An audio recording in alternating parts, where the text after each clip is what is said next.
अब जो प्रसंग चल रहा है कि सत्संग परमात्मा ही करते हैं या उसके कृपा पात्र उन्हीं की भाषा को बोलते हैं, और विश्व में कोई सत्संग नहीं कर सकता, ना कोई सत्संग जानता। जैसे परमात्मा ने सूक्ष्म वेद के अंदर कहा कि 3 लोक और भवन चतुर्दश कोई नहीं सत्संगी। गीता अध्याय नंबर 7 के श्लोक नंबर 19 में कहा है कि बहु नाम जन्मा नाम अंते ज्ञानवान माम प्रपते, और वासुदेव सर्वमिति स महात्मा सुदुर्लभ है।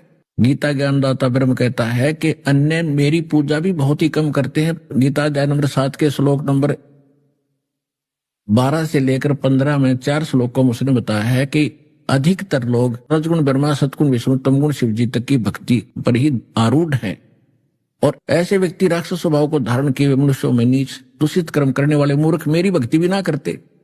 फिर अपने बारे में बताता है 7वें अध्याय के 16 से लेकर 18 तक, 16, 17, 18 3 श्लोकों में बताता है कि 4 प्रकार के मेरी भक्ति करते। उनमें ज्ञानी अच्छा है, आर्थ, अर्थार्थी, जिज्ञासु। अर्थ तो होता जो संकट मोचन के लिए, संकट निवारण के लिए वेदों के मंत्रों से ही कोई अनुष्ठान करता है, वो कोई अन्य आरती नहीं करता उसमें, वो भी ब्रह्म साधक है, काल का साधक है। और फिर जो अर्थार्थी यानी धन लाभ के लिए भी धार्मिक जो अनुष्ठान करेगा वेद मंत्रों से ही करता है, यज्ञ आदि, तो वो भी काल का ही पुजारी है।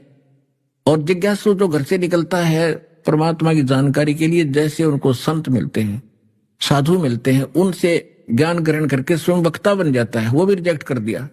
चौथा बताया ज्ञानी। ज्ञानी व्यक्ति वो होता है कि मनुष्य जीवन मुश्किल से मिला है, और यदि इसमें मोक्ष नहीं हुआ तो इसका व्यर्थ है, चाहे प्रधानमंत्री बन जाए किसी देश का। और उनको ये भी ज्ञान हो जाता है कि अन्य देवताओं की पूजा से कोई लाभ नहीं, केवल एक भगवान की भक्ति से मोक्ष होगा। वो तत्वदर्शी संत ना मिलने के कारण ये ब्रह्म कह रहा है वो मेरे वाली घटिया साधना में व्यस्त रहे, क्योंकि उनको तत्वदर्शी संत नहीं मिला, क्योंकि वो ज्ञानी आत्मा है तो उदार, लेकिन ये मेरे वाली अनुत्तम गति में ही आश्रित रहे। गीता अध्याय नंबर 2 के श्लोक 12 में, गीता अध्याय नंबर 4 के श्लोक नंबर 5 में, गीता अध्याय नंबर 10 के श्लोक नंबर 2 में ये स्वयं कहता है कि अर्जुन तेरे मेरे बहुत जन्म बोलिए, तू नहीं जानता मैं जानता। तो इससे सिद्ध है कि इसकी भक्ति करने से वो परम शांति नहीं मिल सकती, जो गीता अध्याय नंबर 18 के श्लोक नंबर 62 में, गीता अध्याय नंबर 15 के श्लोक नंबर 4 में वर्णित है कि उस परमेश्वर की शरण में जा जिसकी कृपा से तू परम शांति को और सनातन परम धाम को प्राप्त होगा, जहां जाने के बाद फिर लौटकर कभी संसार में नहीं आते। उस परम पद की खोज करनी चाहिए।